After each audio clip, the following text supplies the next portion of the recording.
Hello, friends and neighbors. Welcome to Ray and Benny Talk Sports. This is a special edition.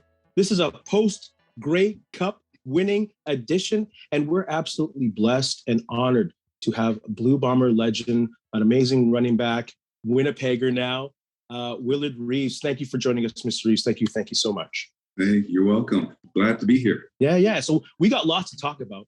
And we don't want to keep you too long. So let's talk about the Cup. What are your thoughts on the Bombers winning their 12th title against the Hamilton Tiger Cats, a familiar Grey Cup rival? You know, and I'm so proud of those boys going out there in the condition that they were out there with, especially last week and now this week, with the high winds in Hamilton, and going out and just getting the job done. It didn't look very promising in the third quarter, but that fourth quarter, I just knew as soon as they turned in with the win, Winnipeg was going to start gelling. They did. And was I worried? Yes. I was definitely worried, just like everybody else was. But you know what? Looking at the team they had in 2019 and then looking at the team they have now, you know that this is a very, very good team. It's going to be a great team. I don't know how long they're going to keep everybody together, but right now, the back-to-back Grey Cups was a testament to how Coach Shea put this team together, kept it going, and just went out there and got it done. Defensively, the best defense I've ever seen. Even when our defense in 1984. If you want to look at the strong points and the weak points of those two defenses, there were none, really, right? But this defense that Winnipeg has right now is one of the best defenses I've ever seen Winnipeg ever. Yeah, the way they shut down teams, like no points. How many games in a row in the fourth quarter? That doesn't happen in the CFL, especially with the Rouge being in play. Yeah. And James Murphy said the same thing. He saw some similarities between the teams. Do you see similarities between the teams on both sides of the ball? And can you talk about that a bit? The similarities I see in terms of what we accomplished in 1984 and what the teams have done this year. Well, of course, the back-to-backs we didn't accomplish yet. Similarities in terms of the longevity as to the point where we have not won a Grey Cup. At the time that we won the Grey Cup in 1984, it was 22 years. They won the Grey Cup here in 2019. It was after almost 29 years, right? So there were long droughts. And we, we were always hungry for those long droughts, including the people of this great province was just hungry for a Grey Cup victory, right? So you putting those two together, you look at the teams, like our quarterback, we had Tom Clemens and John Huffnagel. Todd Hans was our third team quarterback. And of course, that massive offensive line I had, I still say to this day, was ever the best offensive line ever. Wow. That can't beat the Walbys and the Styles and the Moores and people like that, Dave Black. You just can't beat that. These guys got in the trench and they'll sit there and they'll tell you, I'm moving them this way. He didn't care where he's lined up at. They're going to move that way, right? And dominant. It made my life running the ball a whole lot easier because I had my first initial read, my second, my third, and if I need to do the fourth, that means I'm going all the way around the other side. And I happen to have Jeff Boyd on the other side, or Rick House, or Joe Poplawski. James Murphy, he wouldn't block. I don't care. So I couldn't really count on his block because we were playing Toronto one time, and I'm coming around the corner there, and I'm waiting for James to throw a block, and he just wouldn't throw the block. So I ran him over. He didn't tell us that part last week. We missed that story. Yeah, if you ever talk to James Murphy again, ask him about it in Toronto. He was sitting there doing a block or whatever, trying to, I don't know, he was filling the guy out or whatever, and I couldn't wait. I'm going 100 miles an hour, and I don't wait for anybody, not even my own teammates. If you're not going to make your block, then I'll make sure you make your block. I ran him over. I hit him right directly in the back. Just kept going, right? And the first thing he said to me when he got up, he got back in the huddle. He's looking. I'm looking. I said, hey, buddy, I'm sorry, but you didn't throw your block in time. I had to run you over. And James looked at me and said, well, you what? The only thing that got me up was my pride. But you had Rick House and Joe Poplawski and Jeff Lloyd hit a person, man, so hard, man. You can just see his legs going across you as you're going by. Jeff Lloyd hits a lot of people, and it was and they were beautiful hits. You know, Rick House was the same. And Joe getting away, but Joe will make sure that he threw a block for you. You know, we always had help on that, on those three receivers, right? And you know, Nick Araki was good later on. He wasn't part of our 1984 Grey Cup, but you know, we had people like Jerome Erdman and Kevin Nealis. You know, these guys would throw a block. You know, it's just you know, getting back into the difference between the two teams there. We played together as a unit.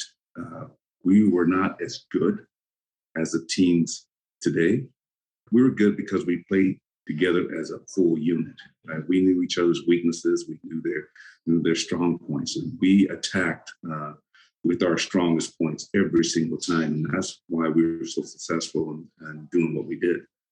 This team here, I mean, their defense is just raw talent and don't care anything. The offense is not rolling. The defense is always rolling.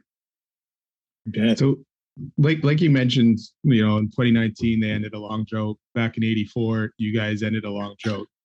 So how did it feel bringing that championship back to Winnipeg and knowing what it would mean finally to the fans? Because I know, like, for us, the last time we would have won was 1990 for us. So 29 years in between championships. There was teams we thought we'd win in between there, and they just couldn't get it done. So how did it feel for you guys to finally end that drought back in 84, and how was it for the city? You know, I can only speak for myself in that. It really didn't hit me what the importance of that victory was until I got home back in Arizona at the time, because I was still living in Arizona.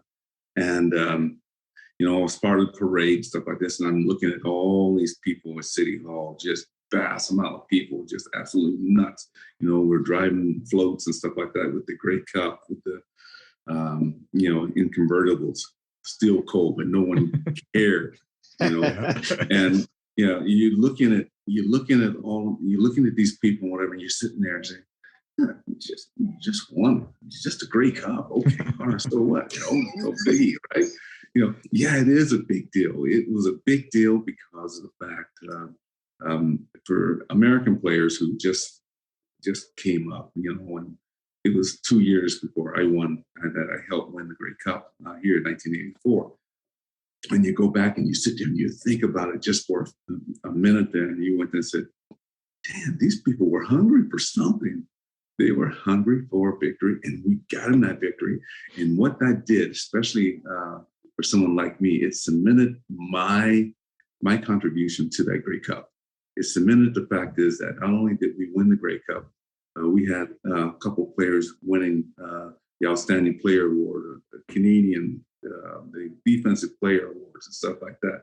It a tribute to the fact is that Cal Murphy put together a football team that was so entrenched on bringing a championship back to Winnipeg, and no matter how we did it, we were going to get it done.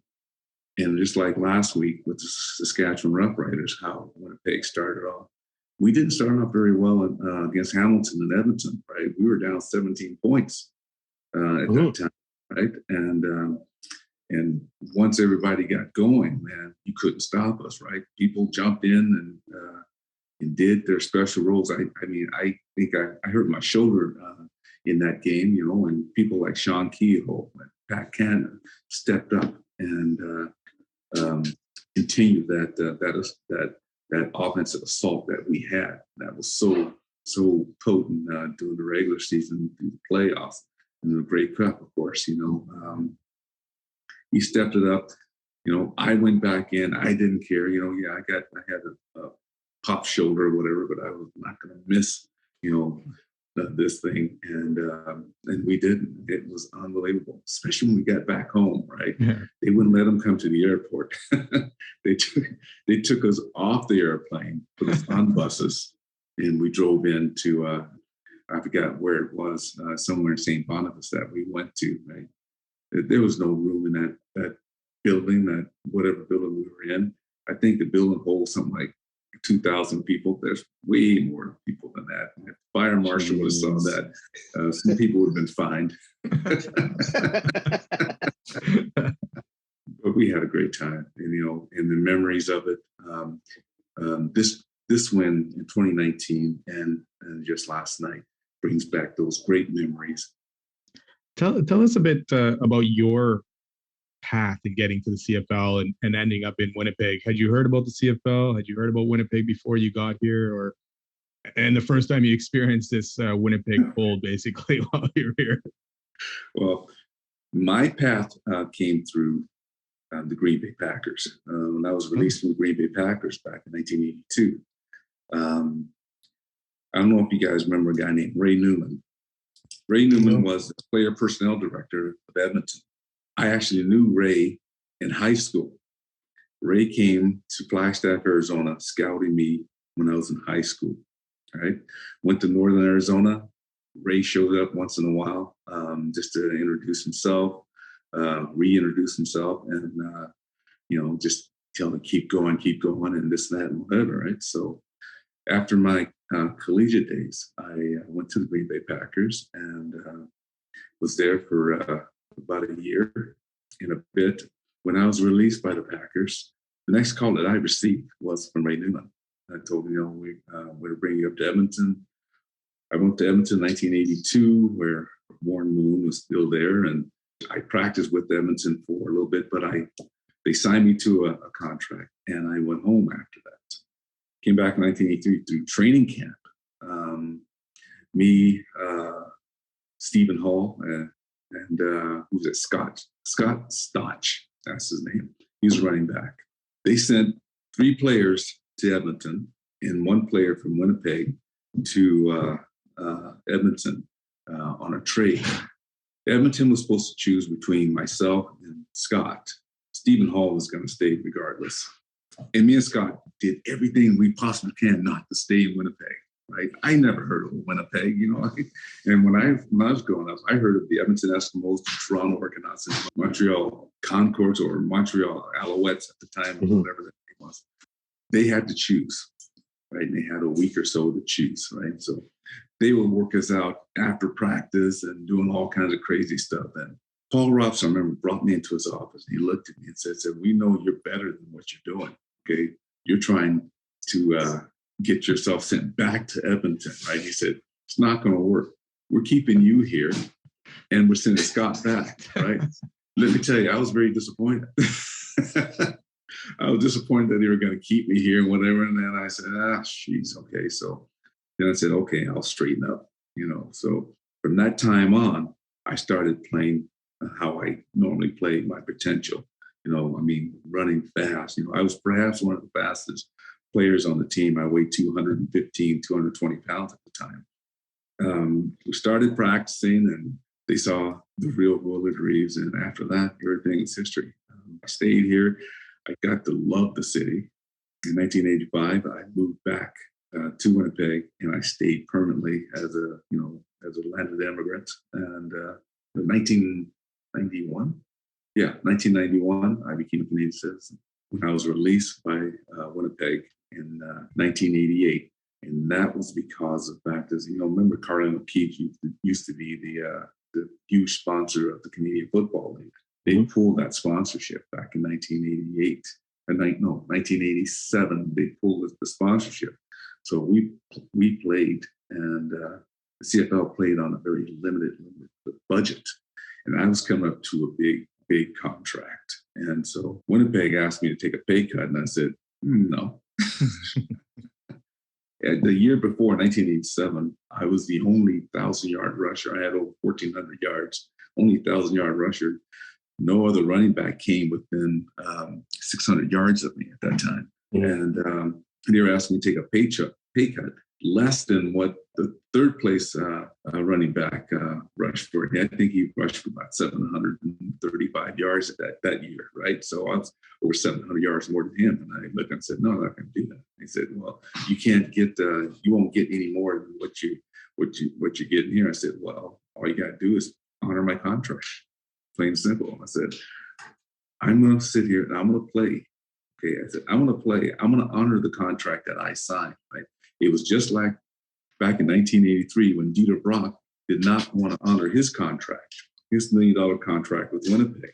So basically, what I did, I used their words against him. He has a contract on the table.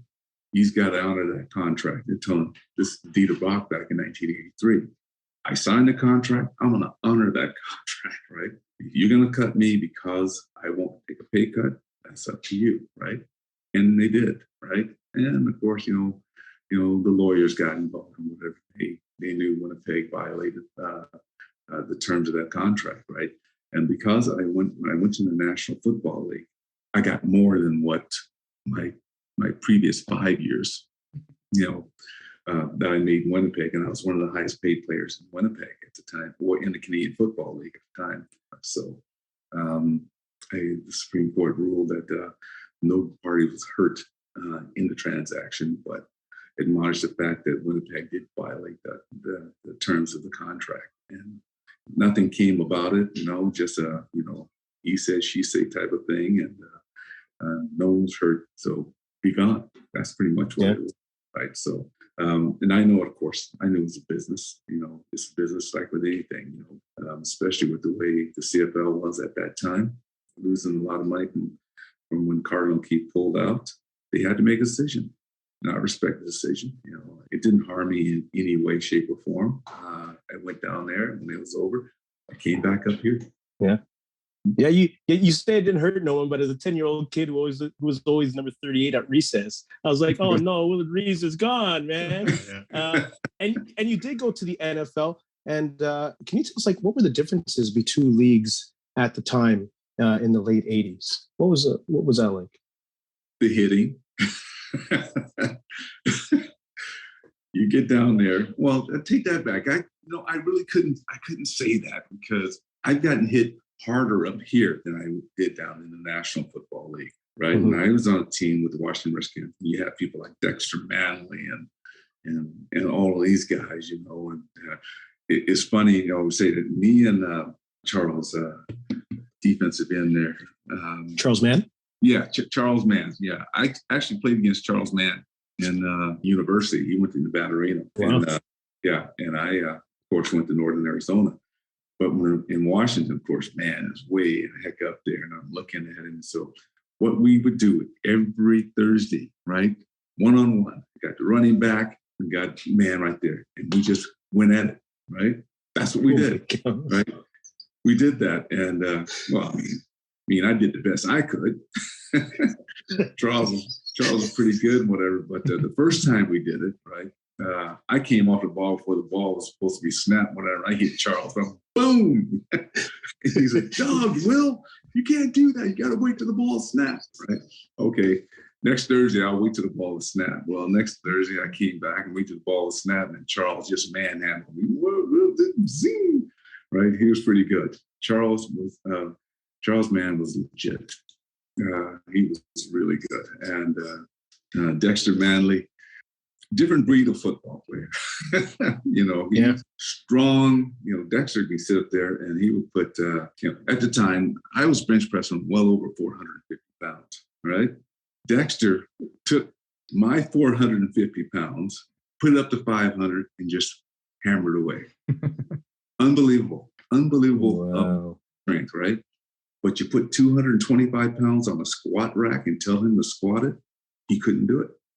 Oh, wow. Damn it, break him in half. I just couldn't figure that out. I said, really? Yeah. And he had this high voice. He had this high voice. And we're getting ready for a game. Charles is doing this. I mean, not Charles, but Dexter's going like this. And he go, ah! And all of a sudden he go, ah! I turn around. What's wrong with you, man? He look, are you all right? And he said, oh, I'm good, Will. I'm good. The big man in the squeaky high voice, right? That's something that I remember about Dexter. But man, Dexter was a tough hombre. Yeah, I tell you, he was tough, man. He didn't care. He'll get you. He'll bone you. He'll do anything he can to get to that quarterback. And the way Dexter played in football games, that's how he practiced. Coaches had to tell him he's got to slow down a little bit. These players here are on your side. And he just looked, I don't care. He just wanted to win the battles. Yeah. He wanted to win the battles. And you know what? 9 times out of 10, he did. He did. You know, the Hogs were really good, you know, our offensive line, but our defensive players with Mann and Dexter and company, very good. Very good. So, yeah. My experience with the National Football League and the Canadian Football League is, in fact, I love the Canadian Football League better because the game is not really over until it's over, right? Absolutely. There are so many things that can go on during a Canadian football game that wouldn't do, you know, in the of course National Football League. You miss a field goal in the National Football League, you don't get rewarded for it.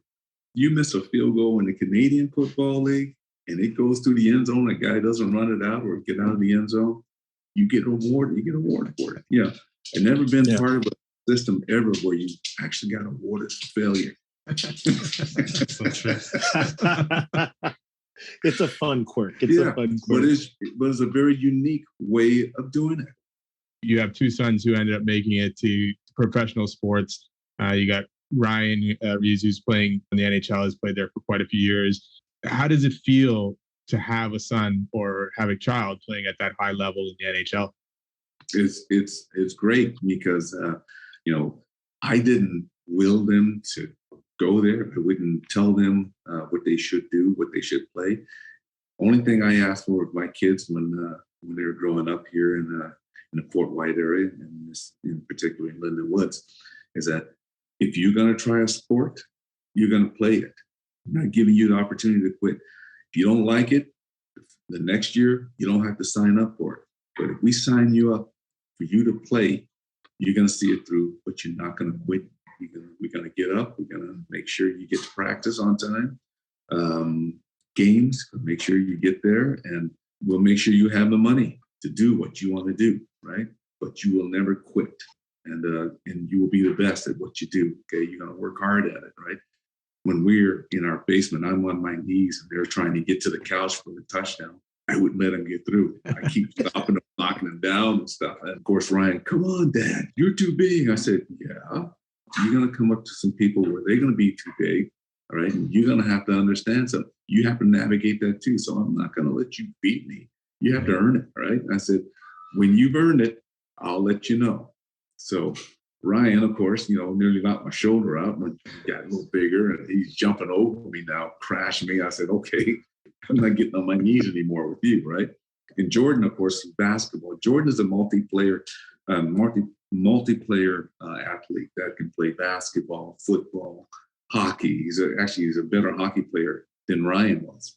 Lacrosse, right? Jordan graduated in a very particular way. We used to play basketball together, you know, up on the rim and everything like this. We'll be playing basketball, and every time he go up, I'll slap that bad baby back, and it goes down the street. I'll make him go get it. So good. Fast forward 14 years when he's 14 years old, right? I'm playing one-on-one. I'm going for a layup. He slaps mine back. But this time, when he hit it back, it went down the street, across the street, right, by Van Wellingham School. So he looked at me, go get it.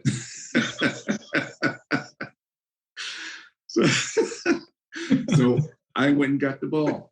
Came back, I'm bouncing the ball, thinking what I'm gonna say to him and stuff like this. Got to him, I gave him the ball and said, okay, you graduated. Okay, I'm not playing you no more. He beat me, right? So he took what I did to him and he did it to me, right? That was his graduation. And he finally got it as well, saying, oh, okay, I get what he's doing now, right? And I never played him one-on-one basketball until just recently. We were doing a filming session for CBC or something, and me and Jordan actually went out on the basketball court and played one-on-one to 5, whatever. He beat me 5-3. Almost. So, close game, man. Yeah, it was a close game, right? Of course, we're talking, we're jawing back and forth and stuff like this. I knew I couldn't beat him. I thought I'd go around him. I couldn't go around him, right? So I'm up into the 3-point range. Whack. I'm very proud of my boys, and what they accomplished. And I'm glad they actually listen to me. They understand, because I see what Ryan is doing with his boy, right? He won't let his boy beat him. He doesn't let his boy beat him, right? He gives him a little leeway in this and that and whatever, right? Like I did. But he makes his boy earn everything he's doing as well. You talk about these steps and these directions in life. We talked about your career in football and your approach to football and how you don't like to be beaten. And obviously you're competitive. So how does that now play a role in the new direction that you're taking? You're running for office in the Fort White area of Winnipeg, running for Manitoba legislature. How's that going? Can you compare being on the gridiron to running a campaign? Are there any similarities in that? Well, this is how I look at it. This is my take on in the political arena. Okay, in the United States, of course, I was Republican. I was staunch Republican. I didn't care what anybody said. As a Republican was the Republican Party, right? And if you put the correlation between the politics and professional sports, your upbringing, it's all good. It depends on how you apply it. How am I going to apply my career as a football player, my career as a law enforcement officer, my career as a stalker at Costco, my career as a politician, right? It all depends on how you apply it. Do I apply it as a player playing on a team? Yes. You can't do it by yourself. You have to have a great team. You got to have people who are respectful, who's in it for the right reason, right? When it comes to the politics, I know I'm in it for the right reason because I go back to when I was raised. Common sense, okay? If I'm going to be doing something, if I am not only representing myself, okay, as a person who has played football, who's been in the community, who goes out, who talks, who gives his time, I have to be the team player as well. So when we get down to politics, is ever how you are going to approach it. If you're going to approach it as a politician, you're already behind the 8 ball because you're owned by somebody, right? If you go in as a human being, knowing that going in, you're going to represent not a party, you're going to represent the people. If you represent the people, you are far ahead because you're doing what you always wanted to do. You're starting to represent the people that means the most to you, and that's everybody, right? Because people are being disrespected. Okay? They're not being listened to. They're cutting costs on everything. They're cutting beds. They're putting quotas on operating, like your hips and eye surgery, stuff like this. If a doctor operates, if he has a quota, he's got 200 people you can operate on this year. Once those 200 are finished, he can't operate anymore. He's reached his quota. Mm-hmm. And this government thinks that once those 200 are gone, there's not going to be 200 more down the way there because everything stops until that next year. Their thinking is so, I don't know, you can't go right, can't go left. Yeah. Go up, but you can definitely go down. And they've been going down. It is, I get passionate about it because my wife is a doctor. She's not a doctor, she's a nurse. And seeing her come in, she's just exhausted. All she wants to do is sleep, right? And as soon as she gets to sleep, the phone is ringing. Right? Of course. Yeah, they want her to come back to work, right? It's ridiculous. They want to come back to work. The Palliser government cut 800 jobs, nurses, going to streamline our health system. What a streamline that is, right? And streamline is, here, hurry up, get to the hospital and wait in line. Yeah. Okay. Yeah. And if you're lucky, somebody will see you in about 8 hours. But if you're not lucky, you'll be one of the unlucky ones who die in that waiting room. That's what's going on. People who are listening and stuff like that, I'm sorry, I cannot sit back and watch this happen. Okay. Yeah. people are not saying, yeah, you got your opposition parties, you got the liberals, you have the NDP, right? And of course, everybody's keeping tight-lipped with the PCs, because the fact is they know they're screwing up. They continue to screw it up. The NDP helped them get there. They're making it a lot worse. And there's people are just, people are dying left, right, and center. And this is not something that I can actually sit back and watch. Yeah. I agree with you. I agree with you. Like I told Bernard many times, I'm not a party specific person. I'm in the interest of people. So I absolutely appreciate a lot more honesty and truth when it comes to dealing with people. Exactly. So exactly. I can't thank you enough for that. You left look at the field behind me. You left so many memories there. The old football field. Yeah. And you know what? You talk about caring about people. I remember you going to that section there and giving away footballs after you scored a touchdown to our special fans there. So that shows that you're not only a football player, but you're an amazing community person, and you have love for Manitoba like the fans we had for you. So on behalf of those people and the fans, thank you. Thank you so much for joining us and sharing your memories. Man, I appreciate it. And being a Winnipegger and a Canadian. It's been an honor to speak in your podcast. Thank you very much. And I hope that the people will understand, why I'm in this race, okay, what I want to do, not to represent a party. I don't care what party it is. I'm here to represent the people of Manitoba, the people that I've been representing for over 36 years. Excellent. Sure. Thank you very much. Thank you so much. Okay. Friends and neighbors, that is a great edition of Ray and Benny Talk Sports. We can't thank Blue Bomber Hall of Famer Willard Reaves enough. And like I said, the door is always open. So thank you, Mr. Reaves. Thank you. Peace and love. Peace, guys. God bless. Bye-bye. Thanks. Bye-bye. Hey, friends and neighbors, don't forget to follow us on Instagram and Twitter at Ray Benny Sports, and check out our YouTube channel, Ray and Benny Talk Sports. Go subscribe, leave a like, comment, tell us what you think.